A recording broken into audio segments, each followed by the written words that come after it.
नमस्कार दोस्तों, स्वागत है classes with Ravi sir YouTube channel पर। आज पढ़ेंगे कोशिका के बारे में। कोशिका यानी सेल। सेल जो है कोशिका का अध्ययन साइटोलॉजी कहलाता है। यानी कि कोशिका का अध्ययन क्या कहलाता है? साइटोलॉजी कहलाता है। अ, जो दूसरा बिंदु है, कोशिका सजीवों के शरीर की सबसे छोटी इकाई है। तो जो कोशिका है वो जीवों की क्या है? सबसे छोटी इकाई है। क्या है दोस्तों? सबसे छोटी इकाई है। कोशिका सजीवों की क्रियात्मक एवं संरचनात्मक इकाई है। जो कोशिका है वो जीवों की क्रियात्मक एवं संरचनात्मक यानी क्रिया की और संरचना की सबसे छोटी इकाई है। सभी प्रकार के जीव कोशिका से मिलकर बने हैं। जो जीव हैं वो कोशिका से मिलकर बने हैं। इस पृथ्वी पर जितने भी जीव हैं सब किससे मिलके बने हैं दोस्तों? कोशिका से मिलके बने हैं। ये देखिए दोस्तों, ये पादप कोशिका का चित्र है जिसमें देखिए अंतःप्रदब्य जालिका भी है, लाइसोसोम है, चिकनी अंतःप्रदब्य जालिका है, हरित लवक है, केंद्रक है, गोल्जी उपकरण है, केंद्रीय झिल्ली है। ये सब चीजें दी हैं दोस्तों। ये अभी आगे पढ़ेंगे अपन लोग डिटेल से दोस्तों। आगे पढ़ते हैं। ये जंतु कोशिका का चित्र है। ये जो चित्र है दोस्तों जंतु कोशिका का है। ये जो चित्र दिख रहा है दोस्तों ना, किसका है? जंतु कोशिका। और इसके बाद देखें कोशिका विज्ञान के पिता। जो कोशिका विज्ञान के पिता फादर हैं, जो हैं रॉबर्ट हुक। कौन है दोस्तों? Robert Hooke. और भारतीय कोशिका विज्ञान के पिता अरुण कुमार शर्मा। कौन है दोस्तों? अरुण कुमार शर्मा। अच्छा, इसी के साथ ल्यूवन हॉक के बारे में भी पढ़ेंगे दोस्तों। जीवित कोशिका की खोज ल्यूवन हॉक ने की। जो जीवित कोशिका है दोस्तों वो किसने की इसकी खोज? ल्यूवन हॉक ने। और ल्यूवन हॉक ने जीवाणु की खोज भी की दोस्तों। आरबीसी की खोज की, शुक्राणु की खोज की। सूक्ष्म जीव विज्ञान के पिता भी इन्हीं को कहा जाता है। और प्रोटोजोआ को प्रथम बार इन्हीं ने देखा। तो ये मुख्य बिंदु हैं जो लीवेनहॉक के बारे में हैं। जीवित कोशिका की खोज लीवेनहॉक ने की, जीवाणु की खोज भी, और आरबीसी की खोज भी, और शुक्राणु की खोज, और जीव विज्ञान के पिता भी, सूक्ष्म जीव विज्ञान के पिता कौन है? लीवेनहॉक है। और प्रोटोजोआ को प्रथम बार लीवेनहॉक ने देखा है दोस्तों।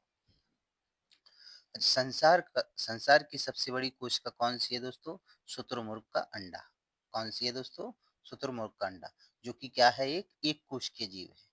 क्या है? एक कोशिकीय जीव। और कोशिका इस पृथ्वी की सबसे बड़ी कोशिका जो है शुतुरमुर्ग का अंडा है, जिसे सामान्य आंखों से देखा जा सकता है। अगर कहा जाए तो सामान्य आंखों से देखी जा सकने वाली कोशिका जो है वो है शुतुरमुर्ग का अंडा। देखिए दोस्तों, ये शुतुरमुर्ग का अंडा। आगे बढ़ते हैं। मानव शरीर की सबसे बड़ी कोशिका जो मानव शरीर में सबसे बड़ी कोशिका है वो है डिम्ब कोशिका, ओवम सेल। यानी कि ये जो होती है ना दोस्तों फीमेल, किसमें होती है दोस्तों? फीमेल, यानी औरतों में। अंडा से बोल सकते हैं जिसे दोस्तों अंड बोलते हैं, जिसे डिम्ब कोशिका बोलते हैं दोस्तों। ये देखिए दोस्तों, ये आपको इसका चित्र दिखाई दे रहा होगा दोस्तों। एक्सेल, और जो कि केवल महिलाओं में पाई जाती है। मानव शरीर की सबसे छोटी कोशिका शुक्राणु कोशिका स्पर्म सेल कहलाती है दोस्तों। कौन सी होती है दोस्तों? स्पर्म सेल, जो कि केवल पुरुषों में पाई जाती है। किसमें पाई जाती है दोस्तों? मेल यानी पुरुषों में, केवल पुरुषों में पाई जाती है। देखिए दोस्तों, आपको इसका ये चित्र दिखाई दे रहा होगा। अच्छा, शरीर का निर्माण के बारे में पढ़ेंगे। तो दोस्तों शरीर का जो निर्माण है वो कोशिका से हुआ है। किससे हुआ है दोस्तों? कोशिका से हुआ है। कोशिका मिलकर क्या बनाती है? ऊतक। कोशिका मिलकर क्या बनाती है? ऊतक। फिर ऊतक से क्या बनता है? अंग। अंग से बनता है अंगतंत्र, और अंगतंत्र से बनता है शरीर। यानी ये क्रम होता है। कोशिका कोशिका कई कोशिकाओं का समूह होता है। ऊतक कई ऊतकों का समूह जिसको अंग बोलते हैं, और कई अंग से मिलकर बनता है अंगतंत्र, और अंगतंत्र से मिलकर बनता है ये शरीर। यानी ये शरीर का निर्माण ऐसे चलता है दोस्तों, ऐसे। कोशिका के आधार पर जीव दो प्रकार के होते हैं। अजीब नहीं है दोस्तों, ये जीव होते हैं। कोशिका के आधार पर जीव, तो कोशिका के आधार पर जीव दो प्रकार के होते हैं दोस्तों। एक कोश के जीव, बहुकोश के जीव। एक कोश के जो जीव जो होते हैं दोस्तों, एक कोश के जीव देखिए दोस्तों, ये होते हैं एक कोश के जीव। यूनिसेलर ऑर्गेनिज्म बोलते हैं, जैसे वे जीव जिनमें एक ही कोशिका पाई जाती है। क्या पाई जाती है दोस्तों? एक ही कोशिका, यानी एक ही कोशिका से मिलकर बने जीवों को क्या बोलते हैं? एक कोश के जीव। उदाहरण के तौर पर देखिए दोस्तों, जीवाणु, अमीबा, पैरामीशियम, यूग्लिना, ईस्ट, कवक, नीरी, हरी शैवाल। ये देखिए दोस्तों, amoeba, bacteria, Entamoeba, paramecium, east, ये सब क्या है दोस्तों? एक कोश के जीव है। क्या है दोस्तों? एक कोश के जीव। और आगे देखते हैं दोस्तों, ये जो बहुकोश के जीव होते हैं, मल्टी सेलुलर ऑर्गेनिज्म, इनमें बहुत सी कोशिकाएं होती हैं, यानी कि दो या दो से अधिक कोशिकाओं से मिलकर बने होते हैं। यानी एक कोशिका वाला जीव एक कोश के होता है, और एक से अधिक कोशिकाएं जिनमें होती हैं वो बहुकोशिकीय जीव कहलाते हैं दोस्तों। जैसे उदाहरण के तौर पर पादप, आम, केला, अमरूद, पीपल, और भी हैं दोस्तों जंतु, कुत्ता, बिल्ली, चींटी, और ये जो दिख रहे हैं दोस्तों, ये सब क्या हैं? बहुकोश के जीव हैं। क्या हैं दोस्तों? बहुकोश के जीव हैं। अच्छा दोस्तों, इसके आगे पढ़ते हैं कोश का सिद्धांत के बारे में। सेल थ्योरी क्या है दोस्तों? Cell theory. कोश का सिद्धांत का प्रतिपादन स्लाइडन और स्वान ने किया। जो कोश का सिद्धांत है दोस्तों, वो किसने दिया है? स्लाइडन और स्वान ने दिया है। सभी जीवों का शरीर कोशिकाओं से मिलकर बना, यानी कि कोश का सिद्धांत का पहला बिंदु है कि जो जीव हैं उनका शरीर कोशिकाओं से मिलकर बना है। हाँ दोस्तों, तो ये जो शरीर है जीवों का, कोशिकाओं से मिलकर बना है। और सजीवों के शरीर की सबसे छोटी इकाई कोशिका होती है। बिल्कुल दोस्तों, सजीवों के शरीर की सबसे छोटी इकाई क्या होती है? कोशिका होती है। संरचनात्मक और क्रियात्मक इकाई कोशिका होती है। पुरानी कोशिकाओं से नई कोशिकाओं का निर्माण होता है। ये कोश का सिद्धांत कहता है दोस्तों कि पुरानी कोशिकाओं से नई कोशिकाओं का निर्माण होता है। आगे बढ़ते हैं दोस्तों, कोशिकाओं के प्रकार। जो संरचना के आधार पर कोशिका है, दो प्रकार की होती है दोस्तों, एक प्रोकैरियोटिक, दूसरी यूकैरियोटिक। तो प्रोकैरियोटिक कोशिका जो होती है दोस्तों, प्रोकैरियोटिक कोशिका दिखाया गया है जीवाणु की कोशिका के बारे में। ये कैसी होती है? प्राचीन कोशिका। ये प्राचीन कोशिका, इसके जो मुख्य बिंदु हैं, ये प्राचीन कोशिका कही जाती है। केंद्रक नहीं पाया जाता है इसमें दोस्तों। क्या नहीं पाया जाता है? केंद्रक। और न्यूक्लियोटाइड पाए जाते हैं इसमें। इसमें न्यूक्लियोटाइड पाए जाते हैं, केंद्रक नहीं पाया जाता है। अविकसित केंद्रक होता है। कैसा होता है दोस्तों? अविकसित। कैसा होता है दोस्तों? अविकसित होता है। और डीएनए सर्कुलर होता है। डीएनए कैसा होता है दोस्तों? सर्कुलर होता है। और इसमें ये जो मुख्य बिंदु है, 70S राइबोसोम पाए जाते हैं। इसमें क्या पाए जाते हैं? 70S ribosome. झिल्ली युक्त कोशिकांग नहीं होते हैं। इसमें कोशिकांग झिल्ली युक्त नहीं होते। उदाहरण के तौर पर जीवाणु, आर के जीवाणु, नीलगिरी शैवाल, ये सब क्या है दोस्तों? प्रोकैरियोटिक के उदाहरण है दोस्तों। आगे पढ़ते हैं यूकेरियोटिक कोशिका। यूकेरियोटिक कोशिका। यूकेरियोटिक कोशिका जो है दोस्तों, इसके बारे में देखेंगे। मुख्य जो बिंदु है, यह विकसित कोशिका है। यह विकसित कोशिका है। इसमें केंद्रक भी पाया जाता है। इसमें केंद्रक पाया जाता है और विकसित कोशिका है। न्यूक्लियोटाइड नहीं पाए जाते हैं। यूकेरियोटिक में न्यूक्लियोटाइड नहीं पाए जाते हैं, बल्कि प्रोकैरियोटिक में न्यूक्लियोटाइड पाए जाते हैं।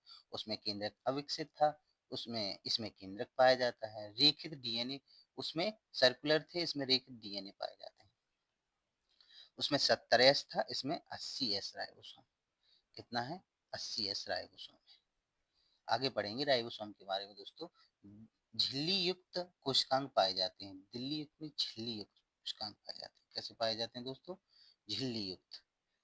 उदाहरण के तौर पर बहुकोश के पादप और बहुकोश के जंतु क्या होते हैं दोस्तों? यूकेरियोटिक होते हैं। जो कोशिका के प्रमुख अंग हैं, जिन्हें कोशिकांग बोलते हैं, उनके बारे में पढ़ेंगे दोस्तों।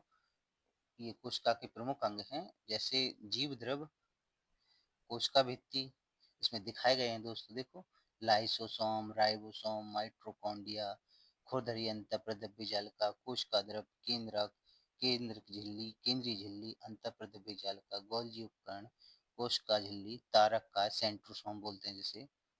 ये सब दोस्तों इसमें मुख्य अंग है कोशिका के। ये मुख्य अंग है कोशिका के दोस्तों।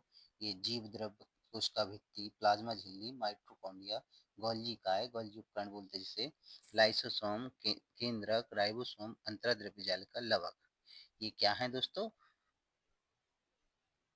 कोशिका के प्रमुख अंग पढ़ेंगे दोस्तों। प्रमुख जो अंग हैं उनमें जीव द्रव जो है प्रोटोप्लाज्म, जिन्हें बोलते हैं प्रोटोप्लाज्म। जीव द्रव शब्द किसने दिया? जो ये जीव द्रव शब्द है पुरकिंजे ने दिया। किसने दिया? पुरकिंजे। जीव द्रव को दो भागों में बांटा जाता है, एक कोशिका का जीव द्रव होता है, दूसरा केंद्रक का।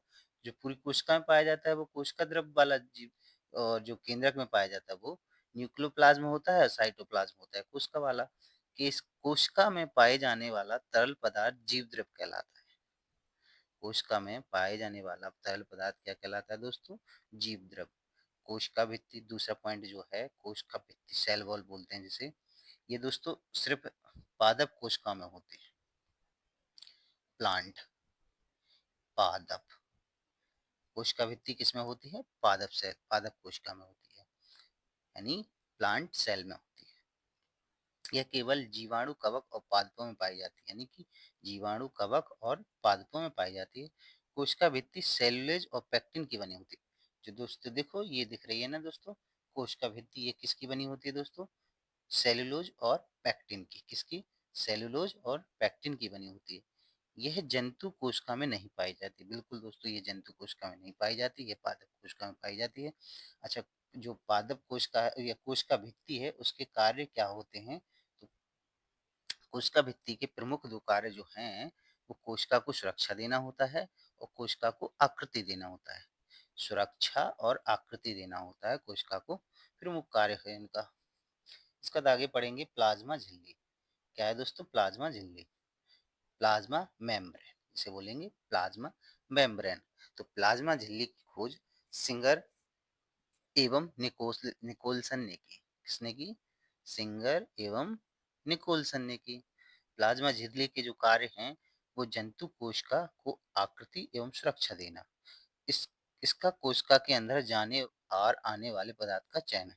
अच्छा, इसका जो कार्य है कोशिका के अंदर जाने और आने वाले पदार्थों का चयन किया जाता है। जो कोशिका झिल्ली का कार्य है अंदर आने और जाने का चयन, ये प्लाज्मा झिल्ली करती है। इसके बाद पढ़ते हैं माइटोकॉन्ड्रिया। माइटोकॉन्ड्रिया देखो दोस्तों, ये माइटोकॉन्ड्रिया की आकृति है, कैसा दिखता है? डीएनए भी इसके अंदर है, inner membrane, outer membrane, ribosome, ATP synthesis particles, ये सब क्या है दोस्तों? माइटोकॉन्ड्रिया, जिसे हिंदी में बोलते हैं सूत्र कणिका। क्या बोलते हैं दोस्तों? सूत्र कणिका। माइटोकॉन्ड्रिया के बारे में जो मुख्य बिंदु हैं वो बहुत ही मुख्य बिंदु हैं जो कि एग्जाम में महत्वपूर्ण रहते हैं। माइटोकॉन्ड्रिया की खोज किसने की? कोली करने की दोस्तों। माइटोकॉन्ड्रिया की खोज किसने की? कोली करने की। और कोशिका का ऊर्जागृह पावर हाउस किसे बोला जाता है? माइटोकॉन्ड्रिया। कोशिका का ऊर्जागृह या पावर हाउस किसे बोला जाता है दोस्तों? माइटोकॉन्ड्रिया को या सूत्र कणिका को। इसमें जो एटीपी का निर्माण, अच्छा दोस्तों, माइटोकॉन्ड्रिया में किसका निर्माण होता है? एटीपी का, जिससे जो छोटी ऊर्जा की छोटी इकाई होती है। और ये एटीपी प्लस एटीपी यानी दोनों जोड़कर क्या बनते हैं? एडीपी। एटीपी होता है एडोसिनिन ट्राइफॉस्फेट होता है, और ये एडोसिनिन डाइफॉस्फेट होता है। ये ट्राइफॉस्फेट होता है, डाइफॉस्फेट होता है। और स्वयं का डीएनए एवं राइबोसोम में पाया जाता है। यह स्वयं डीएनए और राइबोसोम इसमें पाया जाता है। क्या पाया जाता है दोस्तों? स्वयं का डीएनए एवं राइबोसोम इसमें पाया जाता है। दोहरी झिल्ली कोशिकांग होते हैं इसमें, दोहरी झिल्ली कोशिकांग होते हैं। माइटोकॉन्ड्रिया में पाए जाने वाला तरल पदार्थ मैट्रिक्स कहलाता है। इसमें जो तरल पदार्थ पाया जाता है उसे मैट्रिक्स बोलते हैं। क्या बोलते हैं दोस्तों? मैट्रिक्स बोलते हैं। अगला जो कोशिकांग है गोल्जी काय, जिसे बोलिए गोल्जी बॉडी, गोल्जी उपकरण। इसकी खोज कैमलो गोल्जी यानी कैमलो गोल्जी किसने की? कैमलो गोल्गी ने की। अच्छा, इसका जो अगला बिंदु है यातायात प्रबंधक, उसका का यातायात प्रबंधक क्या कहलाता है? गोल्जी काय कहलाता है। डाकघर पोस्ट ऑफिस, इसे डाकघर पोस्ट ऑफिस भी कहते हैं। गोल्गी कार के कार्य जो हैं हार्मोन का स्त्रावण करना। इसका जो मुख्य कार्य होता है हार्मोन्स स्त्रावण करना। क्या होता है दोस्तों? हार्मोन्स स्त्रावण करना। ठीक है दोस्तों, आगे बढ़ते हैं लाइसोसोम। अगला बिंदु है लाइसोसोम। लाइसोसोम लाइसोसोम की खोज डीडोवे ने की। किसने की दोस्तों? डीडोवे ने। लाइसोसोम को आत्मघाती थैली भी कहा जाता है। मोस्ट इम्पोर्टेंट दोस्तों, आत्मघाती थैली कहा जाता है, पाचक थैली भी कहा जाता है और एटम बम भी कहा। ये चारों मुख्य बिंदु हैं। लाइसोसोम की खोज डीडोवे ने की। लाइसोसोम को आत्मघाती थैली भी कहा जाता है, पाचक थैली कहा जाता है और एटम बम कहा जाता है। अगला पॉइंट है केंद्रक। केंद्रक अगला पॉइंट है केंद्रक। केंद्रक में क्या क्या है दोस्तों? देखो, केंद्रक की खोज रॉबर्ट ब्राउन ने की। अच्छा, कोशिका की खोज किसने की दोस्तों? कोशिका की खोज जो है रॉबर्ट हुक ने की। किसने की दोस्तों? हुक ने। और रॉबर्ट ब्राउन ने केंद्रक की। रॉबर्ट ब्राउन ने किसकी खोज की दोस्तों? केंद्रक की। कोशिका का मास्टर, जैसे कोशिका का मास्टर, कोशिका का मस्तिष्क, कोशिका विभाजन की क्रिया, ये सभी मुख्य बिंदु दोस्तों केंद्रक के लिए हैं। केंद्रक का अध्ययन कोरियोलॉजी कहलाता है। अगर केंद्रक का अध्ययन कहा जाए तो कोरियोलॉजी कहा जाता है। केंद्रक में डीएनए और आरएनए पाया जाता है। केंद्रक में क्या पाया जाता है दोस्तों? डीएनए और आरएनए। केंद्रक की संरचना, जो केंद्रक है, केंद्रक झिल्ली, केंद्रक द्रव, केंद्रका और क्रोमेटिन, ये चार मुख्य बिंदुओं से मिलकर हुई है केंद्रक की संरचना। केंद्रक झिल्ली, दूसरा है केंद्रक द्रव, तीसरा है केंद्रिका, चौथा है क्रोमेटिन। ये चार मुख्य बिंदु हैं दोस्तों। इसका बाद अगला पॉइंट है राइबोसोम। राइबोसोम बड़ी उप-इकाई, छोटी उप-इकाई। राइबोसोम की खोज पैलेट ने की। किसने की दोस्तों? पैलेट। और प्रोटीन की फैक्ट्री भी कहा जाता है। अच्छा दोस्तों, राइबोसोम जो है ना, अभी आगे पढ़ेंगे जालिका, अंतःद्रव्य जालिका। उसमें जो दो प्रकार की जालिकाएं होती हैं, अंतःप्रद्रव्य जालिका में खुरदरी और चिकनी। तो जो खुरदरी होती है दोस्तों, उस पर जो बिंदु होते हैं वो होते हैं राइबोसोम। सर्वव्यापी कोशिकांग। राइबोसोम क्या है? सर्वव्यापी कोशिकांग। कोशिकांगों का कोशिकांग भी कहा जाता है इसे। ऐसा इसलिए क्योंकि दोस्तों ये कोशिकांग जो है अंतःप्रद्रव्य जालिका का कोशिकांग है। यानी अंतःप्रद्रव्य जाल का कोशिकांग है तो उसका अंग है ये, इसलिए इसे कोशिकांग का कोशिकांग कहा जाता है। और राइबोसोम दो प्रकार के होते हैं, 70S ribosome, 80S ribosome. Ribosome दो प्रकार के होते हैं, 70S राइबोसोम और 80S राइबोसोम। राइबोसोम का जो मुख्य कार्य है प्रोटीन संश्लेषण। इसका मुख्य कार्य है दोस्तों प्रोटीन संश्लेषण। अच्छा, राइबोसोम को बताया, ये जो देखो बिंदु बताए गए हैं ना दोस्तों, इस तरफ ये चिकनी अंतःद्रव्य जाल का है, ये खुरदरी है, जिसमें ये जो खुरदरी वाली में जो बिंदु दिखाए गए हैं, ये जो बिंदु हैं, ये क्या है? राइबोसोम है दोस्तों। क्या है? राइबोसोम। आगे पढ़ते हैं अंतःद्रव्य जालिका के बारे में। ये अंतःद्रव्य जालिका, इसकी खोज पोर्टर ने की। किसने की दोस्तों? पोर्टर ने। इस कोशिका का अंतःकंकाल तंत्र अंतःद्रव्य जालिका को कहा जाता है। यह दो प्रकार की होती हैं, खुरदरी अंतःद्रव्य जालिका, जिसमें राइबोसोम पाए। आगे पढ़ा था दोस्तों, राइबोसोम किसमें पाए जाते हैं? खुरदरी अंतःद्रव्य जालिका। चिकनी अंतःद्रव्य जालिका, यानी कि अंतःद्रव्य जालिका कितने प्रकार की होती है? दो प्रकार की होती है, खुरदरी और चिकनी। आखिरी पॉइंट है लवक, जिसे बोलते हैं प्लास्टिड। लवक ये तीन प्रकार के होते हैं मुख्यतः। देखो, लगभग मुख्यतः तीन प्रकार के होते हैं, हरित लवक, वर्णी लवक, अवर्णी लवक। हरित लवक हरा रंग देता है, वर्णी लवक रंगीन होता है, अवर्णी लवक रंगहीन होता है। कैसा होता है? रंगहीन दोस्तों, इसमें कोई रंग नहीं होता है, रंगहीन बोलते हैं दोस्तों। लवक की खोज अर्नेस्ट हर ने की। यह केवल पादपों में पाया जाता है। तो जो लवक है केवल पादपों में पाया जाता है। दोहरी झिल्ली कोशिकांग है। बिल्कुल दोस्तों, यह पादपों में रंग प्रकाश संश्लेषण और भोजन संचय करता है। यह पादपों में रंग प्रकाश संश्लेषण और भोजन का संचय करता है दोस्तों।